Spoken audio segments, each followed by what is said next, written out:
Bom dia, um feliz dia. Hoje, dia 5, domingo. Vamos aí meditar na palavra de Deus. Hoje a lição vem falando de duas testemunhas. Cita lá o Apocalipse 11, de verso 3 ao verso 6. E dá cinco características aí dessas duas testemunhas, para que você identifique quem seriam essas duas testemunhas, né? Bom, ao começarmos a ler o capítulo 11, do verso 3 ao 6, identificamos aí na palavra de Deus que essas duas testemunhas lá profetizam, né? Elas têm autoridade para profetizar, elas estão vestidas aí de pano de saco, tem o Espírito Santo e a luz, de sua boca sai fogo e devora aí os inimigos, tem autoridade para fechar aí o céu, transformar água em sangue e ferir a terra com flagelos, né? Então isso vem relatado aí em Apocalipse capítulo 11, a partir do verso 3 ao 6, né?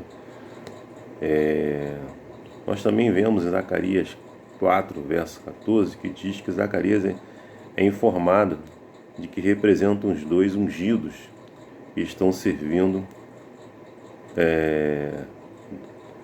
a serviço aí do Senhor em toda a terra.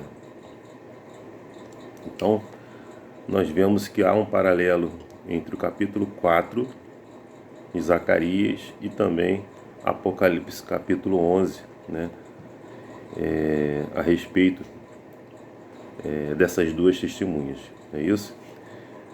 É citado também em Apocalipse 11 e Zacarias 4, né, a questão aí das oliveiras, que alimentam aí automaticamente o candelabro. Essas oliveiras aí, elas produzem o azeite simboliza aí o Espírito Santo de Deus, e esse candelabro aí, que dá a luz, representa aí a palavra de Deus, não é isso? E como o próprio salmista diz, lá no Salmo 119, verso 5, ele diz: lâmpada para os meus pés é a tua palavra, e a luz para os meus caminhos. Então, esse candelabro, a luz, representa aí a palavra de Deus, né? E como nós vimos, o azeite representa aí o Espírito Santo de Deus, né? Nós vimos aí em Apocalipse 11, descreve que a palavra de Deus está sendo proclamada aí, né? Juntamente com o poder do Espírito Santo para iluminar iluminar o mundo, né? Então essas duas testemunhas podem profetizar e impedir que a chuva caia pelo tempo que previrem, né?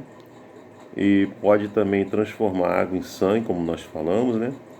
E ferir a terra com pragas, não é isso? Nós temos duas histórias que foram relatadas aqui. Uma é da de Elias, né, quando ele orou a Deus para que a chuva não caísse sobre Israel, e em resposta à sua oração não houve chuva por 3 anos e meio, né? Você pode ver isso também em Tiago 5,17. Então ele orou e a chuva voltou, enquanto os falsos profetas, nós vimos esse combate entre os falsos profetas e o próprio Deus, e vimos que eles oraram lá para Baal e eles acabaram falhando, né? A terra continuou seca, né? Não é isso? Você pode ver isso também em 1 Reis 17, verso 17, verso 18. Então, nessa batalha entre os profetas de Baal, né, e o próprio Deus, né, a palavra de Deus saiu vitoriosa. Nós vimos também a história de Moisés, que pela palavra de Deus anunciou aí as 10 pragas sobre os egípcios, incluindo transformar, nós vimos, água em sangue, pois o faraó recusou aí deixar o povo de Israel ir, né, como é relatado no Êxodo 7. Ou seja, aqueles que tentaram de qualquer forma prejudicar as escrituras serão consumidos pelo fogo que sai da boca aí das duas testemunhas, visto que eles profetizaram aí tais palavras. Eis que Transformarei em fogo as minhas palavras na sua boca, e farei deste povo lenha e fogo os consumirá. Está em Jeremias 5, verso 14. Então a palavra de Deus pronuncia aí juízo sobre todos que rejeitam, né? E nós vimos aí a citação também, a gente vai estudar mais ontem, sobre 1260 dias, né? Que foram a palavra de Deus aí, o evangelho foi pregado nesse período. É um período da supremacia papal, mas nós vamos estudar um pouquinho mais amanhã sobre isso. Mas nós queremos identificar, na verdade, quem são essas duas testemunhas. João 5,39 fala que as escrituras do Antigo Testamento testificam de quem? De Cristo, não é isso? Do próprio Cristo. E o Evangelho também fala, em Mateus 24, verso 14, que o Evangelho seria o quê? Proclamado para testemunho ao mundo inteiro. Então nós vimos aí que a base desse testemunho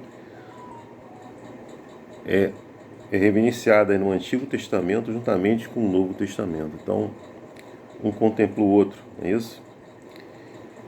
Então, nós identificamos aí que quem são essas duas testemunhas relatadas aí em Apocalipse 11, e devido às suas características também, vimos que essas duas testemunhas são a própria Escritura, a própria Palavra de Deus. É o Antigo Testamento e o Novo Testamento. Ou seja, não é só o Novo Testamento, como muitas pessoas aí falam, devemos olhar só para o Novo Testamento. Não. Devemos olhar como a própria palavra diz, as duas testemunhas, o Antigo Testamento e o Novo Testamento. Ou seja, nós devemos focar na Bíblia completa e não somente no Novo Testamento, pois elas comunicam a luz e a verdade desse mundo, para que você e eu possamos entender a verdade, o que vai acontecer e o que devemos fazer, né? Elas testificam dessa luz, essa luz de Cristo, da verdade, para que eu e você possamos ficar firmes na verdade, estar nos preparando a cada dia. Então estudem a palavra de Deus, né? Mergulhem, meditem, investiguem, né? Para que vocês possam estar mais firmes na palavra de Deus e preparados para todas as coisas que vierem a acontecer. Estarem firmes na palavra de Deus. Que Deus te abençoe e te dê aí um domingo abençoado para você e para sua família. Meu desejo, minha oração. Amém.